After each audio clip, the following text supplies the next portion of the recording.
Peter Baumgartner, Chief Commercial Officer of Etihad Airways. Well, thanks for joining us here at ITB. It's an important show for you, Peter. It is an important show, one of the biggest travel shows in the world, an opportunity for us to showcase our progress, our products, our services, but for me personally also a great opportunity to meet all our industry partners, and it's a very efficient and effective way to build these relationships which are so important in our business. Now, 2010 was a fantastic year for you. You voted world's leading airline at World Travel Awards. How do you top that in 2011? What plans do you have to keep the momentum going? Well, first of all, you're right, 2010 was a great year, second year in a row being voted the world's leading airline. So that's one half of our mandate, to be the best airline in the world, so that box is ticked. On the other hand side, we also are committed to be commercially successful with delivering a break-even. So 2010 was the first step towards that, with breaking in on EBITDA level. The first step towards full break-even in 2011, which we are well on track and stay committed to. 2011, our progress continues, getting ready also for taking delivery of the big aircraft order that we have placed in 2008, up to 205 aircraft, 100 firm orders.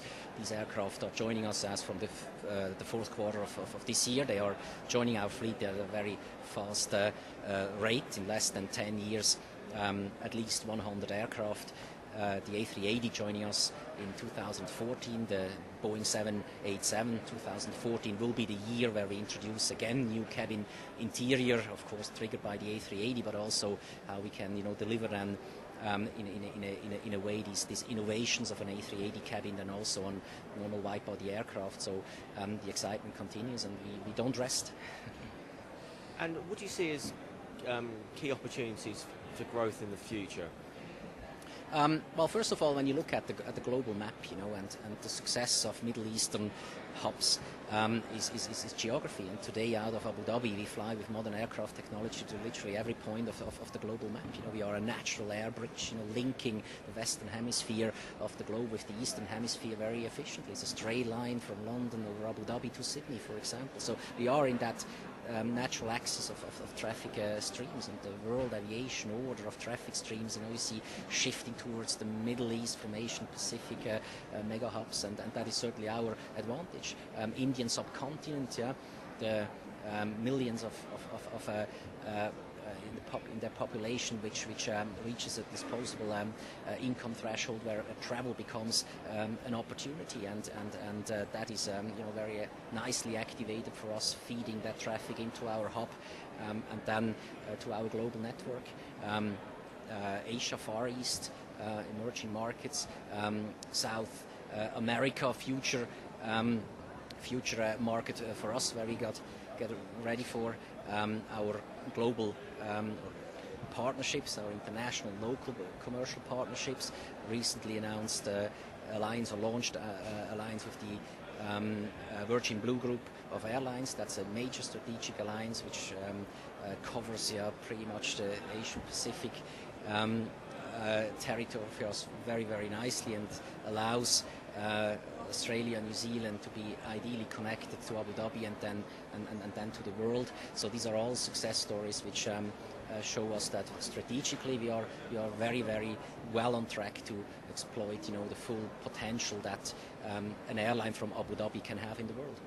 Now, Abu Dhabi, speak to most people at ITB and they say, what's the world's most exciting destination where lots of things are going on, and most people will come up with the name Abu Dhabi. Now, how integral is the Abu Dhabi success with yours, Etihad Airways, tied in?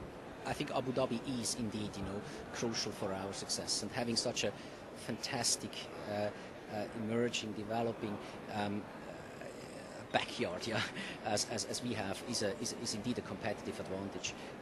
Abu Dhabi has become a major player on the global map. That was different a couple of years ago, but with the master plan which is unfolding here, being the airline from Abu Dhabi and taking through Etihad also the Abu Dhabi brand to the world is a major opportunity. Two young brands, a destination, an airline who can now work in synergy of taking the world on, and The major developments in Abu Dhabi, as he said, is it the Formula One Grand Prix, who has given Abu Dhabi a platform, an opportunity to present itself to a global audience. It's given us overnight fame when you look at the Louvre and Guggenheim on Saadiyat Island, the beach resorts, the golf resorts, the tourism infrastructure for the MICE segment.